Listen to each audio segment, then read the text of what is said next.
I love what you said about fasting too. I got very into fitness probably like 7-8 years ago or so. I was actually a personal trainer for a little bit right out of college. The thing that fasting did for me that was so different than anything you hear online, you hear about all these health benefits, and I think a lot of people hear that and they're like, okay, like one slight like health benefit that I could add that's going to maybe give me a slight edge. Not really something that's enough to move the needle to get me to do it. What really helps me is I grew up out of shape, like not really happy with like the shape that I was in. And that's what drew me towards getting into fitness. And for me, fasting helped me come to grips with kind of controlling that a little bit more. It was that mental aspect more than anything else. I started with like intermittent fasting. So I wasn't trying to go like a week without eating or right. I've still never done that. But I don't think I would have been capable of doing what you're doing now, going a couple days. But I started out trying to go like condense it into like a smaller window of the day. Right. Then I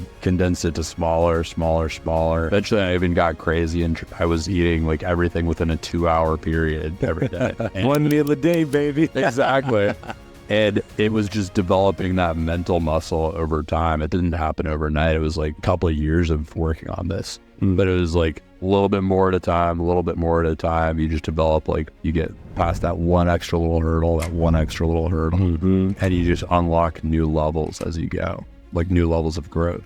100%. Like, and it becomes amazing when you realize the things that you're capable of that most people would think you're insane for. Like, I hear some people, I've gone and tried to do it for 3 days and succeeded in it, and it seems so crazy from the side of starting it, but once you set your mind on just certain aims and you just accept the pain that kind of comes with it in that time, the feeling of knowing that when you're in a social setting, just physically feeling it, you're tired and whatnot. And if you've ever had those experiences, I mean, there's not a lot afterwards that you don't feel like you don't have the willpower to do. What do you think as far as it was an Eastern thing more so, as was meditation? These things have come over now. What do you think these things place in business has? And would you encourage it even? Absolutely. Meditation is one that I have not figured out yet, that I would love to figure out, because I think if you look into it, I know there may not be like an immediate tie to business with this, but he's a great businessman if you kind of dig below the surface. Jerry Seinfeld is known for this, actually. And he's known for meditating like every morning. And because of that, he was able to develop the discipline to have this consistency to show up every day and write, have the clarity to write, and like just keep doing everything he needs to do to develop and become great. So I think these practices, or these Eastern practices, are these things that are deeply rooted in years and years and hundreds of years of wisdom, because they worked for hundreds of years. I think the big thing at the end of the day that they help you unlock is that consistency and that discipline. Right. I think if you do push through and just get good at developing habits in that way, it helps you unlock habits in business that help you maintain that consistency. Because to be successful in business, you can't show up like once a week and try to do what you need to all in one day of the week. You have to show up every single day. Eventually you might be able to build the systems that buy back a little bit of your time if you're doing it right, but you do have to show up every day, at least at first. And that doesn't happen if you don't have the underlying discipline, so you have to develop that first. And one more in there that I think that it does such a big, and I was thinking about as you were saying, is the lack of dopamine in each of them. When you fast, there ain't no part of your body that's happy with that. No, absolutely not.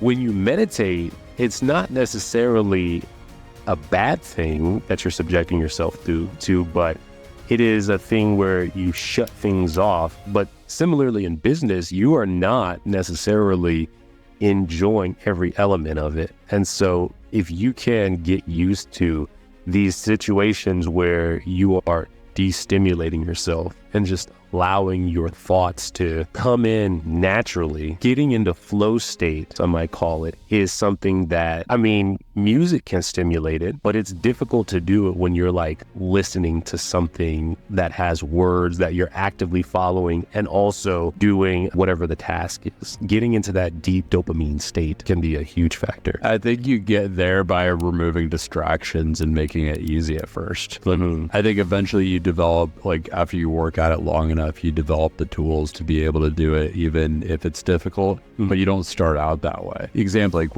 in college, when I used to have to study for a big test, I had this really bad habit that I had developed of procrastinating from like middle school, high school, because I kind of slid by and got decent grades without having to study. And then all of a sudden it was harder in college. I did have to study, but I would still procrastinate and put it off till the last minute. But what I had to do is I had to go up to like the 4th floor of the library, shut myself in a cubicle, put like instrumental movie soundtracks in my ears, and like put my phone on airplane mode. And I removed every possible distraction possible. And then I would actually get into that zone. And now I can get into that zone a little bit easier. Like it comes a little bit more naturally. But it was going through that routine of like actually removing those distractions. Right. So in some of the talks I go through this exercise with the people that are attending, where I'm talking about developing focus and making it easier on yourself. And what I say is, I want you to pull out your phone, go to your favorite social media choice, and think of someone, something, or some company, whatever it may be that you're following right now, that could be distracting you from what you're trying to work on, whether it be personally, professionally, could be a literal Instagram model, or it could be like some business opportunity that's flashy that you think could distract you from what you're actually trying to do, and just unfollow them. Like there's no reason to subject yourself to all these things that make it hard on yourself again and again and again, because if you have 13,000 shiny objects distracting you all the time, you're setting yourself up for failure. So I try to go through that routine myself pretty regularly. Usually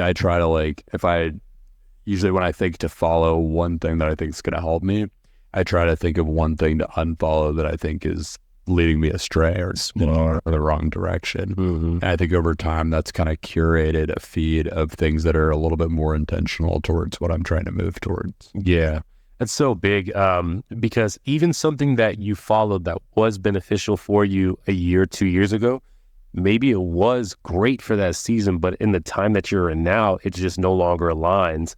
And maybe you might come back and you'd be like, oh, maybe I want to come back to that. Well, come back to it at that time. But for now, in this place, like, don't allow yourself to have unnecessary distractions where it would be. Man, this has been so much good stuff, Pete. There's so much, man. I just realized I thought of the one I'm going to unfollow. There's this guy that like teaches you how to build an automated YouTube channel that I keep seeing his content. Have you seen this guy? Absolutely. I need to unfollow. Okay. I'm not going to build an automated. Yeah. Or they'll build a business. Or the ones that are like, build your faceless YouTube channel, you know? But okay. So wait, I just realized we never covered the dark avatar. There's one other avatar. Yeah. And this is one that I've kind of just started coming across recently. So this one it's similar to the Hard Times Navigator, but it's one that it's a kind of a spin-off of the Hard Times Navigator. This is someone who built their business on their own, but they came across some unexpected life event that has set them on a path where they either feel like they have to sell their business or they actually do. This could be someone going through a divorce. It could be someone going through a dispute with their business partner. It could be someone that just got a cancer diagnosis. We had someone in the business I'm involved in that's like looking at selling their business because they just got a cancer diagnosis, and they love this business, but they can't run the business anymore. And I think that it would be naive for anyone to pretend that a situation like that couldn't happen to them, because you never know what life is going to throw at you. Like, you could have this awesome business that's running on all cylinders and you feel like it's indestructible today, but you could get 5-10 years down the road and you could have that divorce, that partner dispute, that cancer diagnosis that makes you come to your senses, and you might come up and realize you didn't build the processes and the systems and the people that allow you to actually sell that business. And so I bring that one up to say, like, hopefully it brings someone back to center a little bit and helps them realize that I'm not indestructible. I might feel indestructible in this moment, but I need to build something that goes beyond me, that is beyond me, because it could be taken away like that otherwise.